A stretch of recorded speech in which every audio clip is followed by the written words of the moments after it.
Have you ever sat across from a girl you really liked, laughed with her for hours, and felt something real, only to find out later she started dating someone else? Someone who barely seemed to try? That feeling, that specific confusion, that quiet devastation of wondering what you did wrong. I want to talk about that today because you probably replayed every conversation. You looked for the mistake. You told yourself you weren't good, looking enough, or funny enough, or confident enough. And that story you told yourself, it's been running in the background ever since, shaping how you show up every time you meet someone new. I'm your host, and this is The Gentle Mind, where we uncover the real psychology that creates desire. Not the surface stuff, not the pickup lines, but the deep invisible mechanics that most men were never taught. And I'll warn you now, the final signal on this list is incredibly powerful. Almost no one uses it correctly, but when you understand it, everything shifts. So let's start with the truth, the painful one. You weren't rejected because you were too nice. You weren't rejected because you weren't her type. You were rejected because attraction doesn't follow logic, and nobody ever explained that to you. This was never your fault. Nobody taught you this. The men who seem to naturally draw women in, they didn't learn it from a book or a classroom. They stumbled into it, often by accident. And they can't even explain why it works, but it does work. And today you're going to understand exactly why. Here's the framework. Female attraction is not a decision. It's a response. It's a biological, psychological, subconscious reaction that happens before a woman even consciously registers what she's feeling. Evolutionary psychology has studied this for decades. Women are wired to scan for specific signals, not consciously, not deliberately, but automatically. Safety, strength, resourcefulness, mystery. These are ancient checkboxes that her nervous system is running through whether she wants to or not. And here's the critical part. Those signals have almost nothing to do with how you look or how much money you have. They're behavioral, they're energetic. They're patterns you can learn, practice, and embody. Once you understand the signals she's scanning for, you stop chasing. You stop performing. You simply become someone her biology responds to. So let's talk about what girls actually do when they want you. Not just what they say, but what they do. Because actions are the real language. And once you know how to read them, you'll never misread a situation again. The first thing she does is find reasons to be near you. Not obvious reasons, subtle ones. She sits closer than she needs to. She shows up in the same spaces. She creates proximity without making it look intentional. This is called anchoring behavior. When a woman is drawn to someone, she unconsciously reduces the distance between them. She wants to be in your orbit, not because she's planned it, because her body is pulling her there. If you've been noticing this from someone in your life, pay attention. Proximity is data. Now, here's the first trigger you need to understand: masculine presence. This is not about looking strong or talking loud. Presence is about grounded energy. It's about being completely in the room you're actually in, not distracted, not performing, not trying to impress, just still, just there. Women are biologically attuned to detect scattered versus centered energy. A man who is anxious, seeking approval, always checking how he's landing, he signals low social value without saying a single word. A man who is calm, unhurried, and doesn't need the room to validate him. He signals something ancient, something that says this man has already arrived. You don't need to dominate a room. You need to be at peace inside one. Presence is the foundation. Without it, none of the other signals land correctly. The second thing she does when she wants you, she remembers things you said, small things, details you barely notice saying. She'll bring them back up days later. She'll reference a joke from 3 weeks ago. She'll ask how that thing went, the thing you mentioned in passing. This is not accidental. When a woman is interested, she's listening at a different frequency. She's filing information because some part of her is already investing in you. And this brings us to the second trigger. Intentional listening. Most men listen to respond. They're already forming the next sentence while she's still talking. But a man who actually listens, who pauses, who recalls, who says, hey, you mentioned last week that you were nervous about that. How did it go? That man creates something rare, emotional safety. She feels seen. And feeling seen is one of the most powerful drivers of female attraction that exists. It's not flowers. It's not grand gestures. It's the small, specific act of making her feel like she matters enough to remember. Do this, and she'll choose you over the man who bought her dinner every time. Third, when a girl wants you, she initiates. Contact for no real reason. A meme, a random thought, a song she heard. The text isn't really about the content. The text is the message. It means she was thinking about you, and she wanted a reason to reach out. These are green lights. Most men miss them because they're looking for the obvious signal, not the subtle one. Now let's go deeper. The third trigger is emotional challenge. This one is misunderstood. It's not about being difficult or playing games. It's about polarity. Attraction requires a difference in energy. When you agree with everything she says, laugh at everything she does, and make yourself completely available at all times.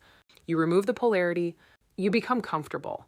And comfort, as warm as it is, does not create desire. Desire needs an edge, a small playful challenge, teasing her gently about her certainty, disagreeing with a smile, holding your position when she pushes back.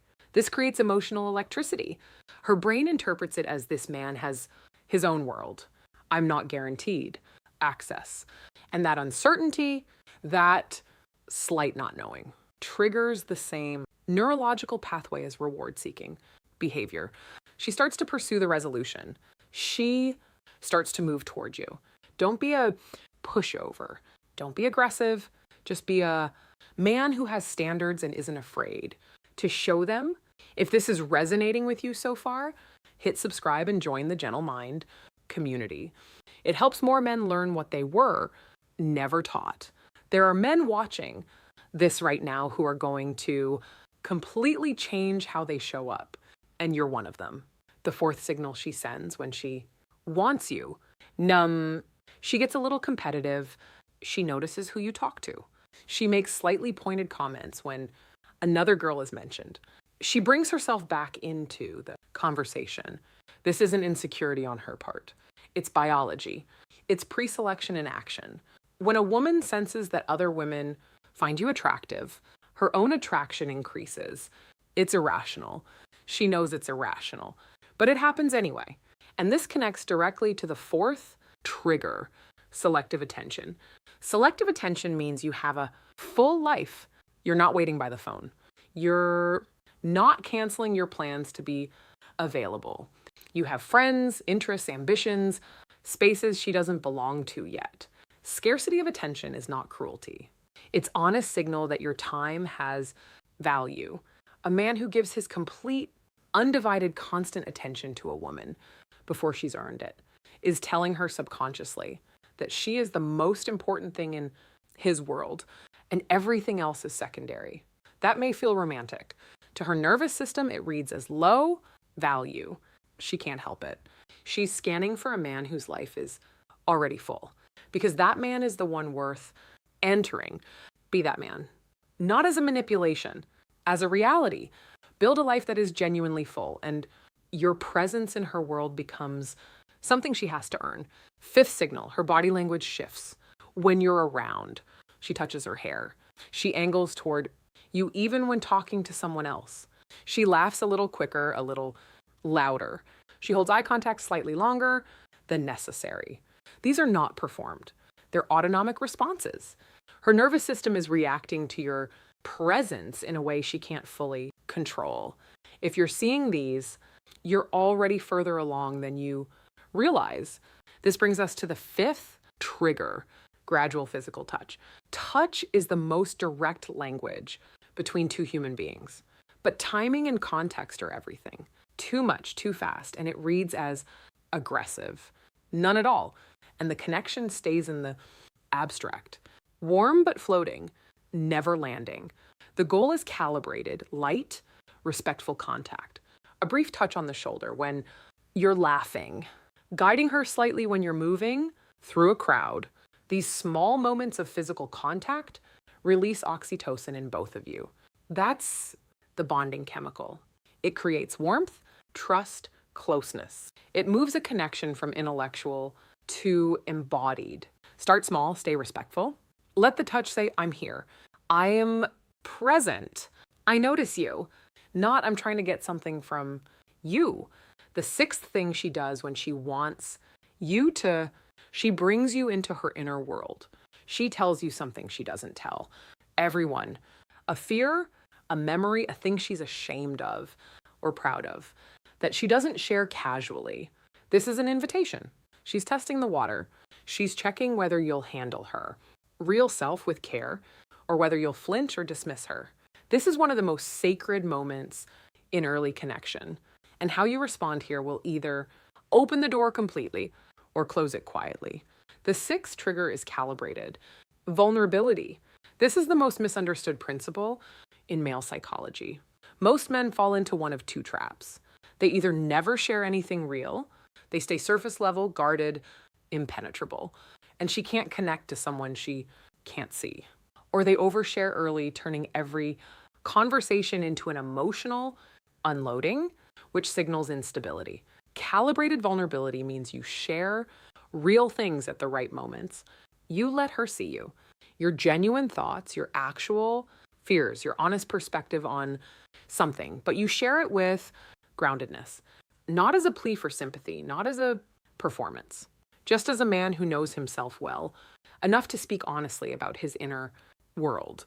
That kind of openness delivered without desperation is extraordinarily rare and extraordinarily attractive. The seventh signal she sends, she creates inside jokes with you. She builds a private language between the two of you. She references something only the two of you understand. This is a claiming behavior. She's creating a world that only includes you. Pay attention when this happens. She's not doing it by accident. And now the final trigger, the one I warned you about at the start, the one almost no one uses correctly, controlled unpredictability. Here's why it works. The human brain is wired to pursue uncertain rewards more intensely than guaranteed ones. This is called variable reward, reinforcement. The same mechanism behind why people can't stop checking their phones. When you are completely predictable, always available, always warm, always responding within seconds, you remove the uncertainty. And without uncertainty, there's no dopamine release, no excitement, no anticipation. You become comfortable. And she starts to take you for granted without even meaning to.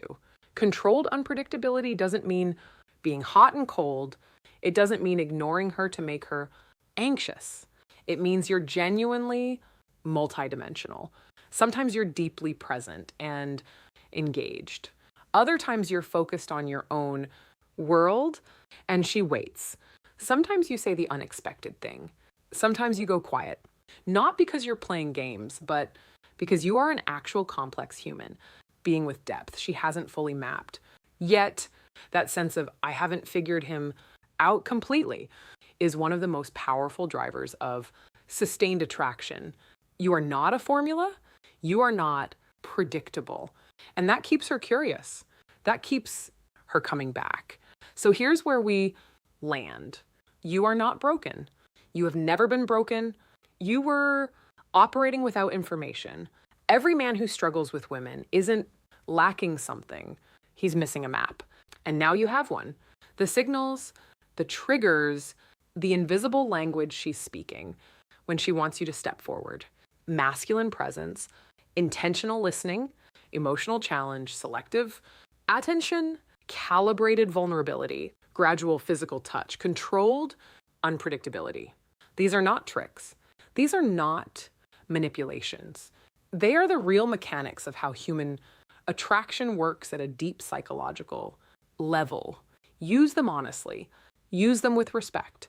Use them as a man who genuinely cares about the woman in front of him, not as someone trying to manufacture a result, but as someone who is showing up as his fullest self. That's the difference. That's always been the difference. You don't need perfection. You need strategy. You don't need to become someone else. You need to become more of who you already are, but with clarity, with intention, and with the quiet confidence of a man who finally understands the game he's playing. The man who understands this doesn't chase. He becomes, and the right woman will feel that from across the room. If you're ready to stop chasing and start becoming the man women genuinely desire, subscribe to The Gentleman now. Turn on notifications because the next one will shift your reality again.